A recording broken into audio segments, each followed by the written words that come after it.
আসসালামু আলাইকুম আমার স্বপন ভাই, কি অবস্থা? এবার মরিচের ফলন কিরকম?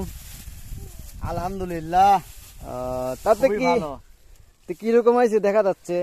এবার তো দেখা যাচ্ছে মাশাআল্লাহ অনেক ভালো ফলন, কারণ বারবার ভিজে দেওয়া হয়েছিল, আবার আল্লাহ খুব ভালো বৃষ্টি দিছে। কি জাতের মরিচ এটা? হাইব্রিড। দেশির অবস্থা খুবই খারাপ, কারণ দেশি গাছগুলো লাগাইছে, সামনে দেখাবো না যে মরে শেষ হয়ে যাচ্ছে। ঠিক আছে, ওর কোনো অবস্থা নাই। বাজার কিরকম মরিচের?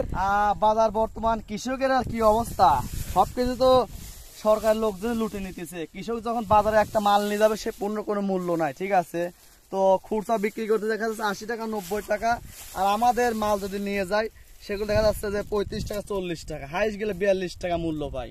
ঠিক আছে, ওই মনে হিসাব করতে গেলে দেখা যাচ্ছে যে আপনার 1600-1700 টাকা মানে দাম আসতেছে। তাহলে কৃষকের মধ্যে হয় ঠকা হচ্ছে, যারা খুচরো কিনে বিক্রি করতেছে তাকে বোধ হয় লাভবান না।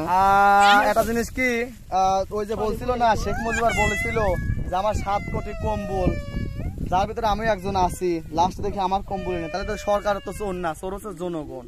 তো দেখা যাচ্ছে যে দালাল যেগুলো আছে, যখন বাজারে আমরা নিয়ে যাচ্ছি, নিয়ে যাওয়ার পরে দেখা যাচ্ছে যে বলবেনি যে এই সমস্যা ওই সমস্যা। ঠিক আছে, মূল্য তো আসলে কোনো কিছুই না, কারণ ঢাকার শহরে আমরা তো টুপি পরে ঘুরে বেড়াইছি, যখন একটা দোকানে যাইতাম দেখা যাচ্ছে যে দাম কত একই রেট বলে দিত। ঠিক আছে, আর এখন আমরা যখন বাজারে নিয়ে যাচ্ছি, গ্রামে দেখলাম যে চাষবাস তাহলে হয়তো ভালোই হচ্ছে, শহরে যেহেতু এত মূল্য পাতেছি, তাহলে গ্রামে যাই, গ্রামে গিয়ে এরকম একটা সুন্দর চাষবাস করতেছি, সবকিছু ফলন ভালো, কিন্তু আমাদের মূল্যটাই পাচ্ছি না, শুধু পরিশ্রমটা বৃথা চলে যাচ্ছে।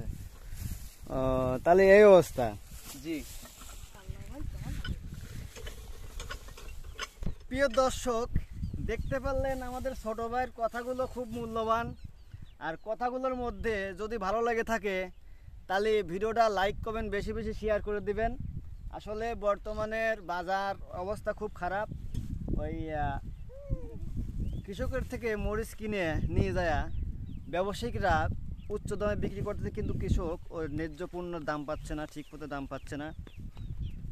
এই জন্যে আসলে এরা যে সার বীজ ভিটামিন দিয়ে যে আবাদ করতেছে, যে কোনো আবাদ, সে অনুযায়ী তারা টাকা পাচ্ছে না।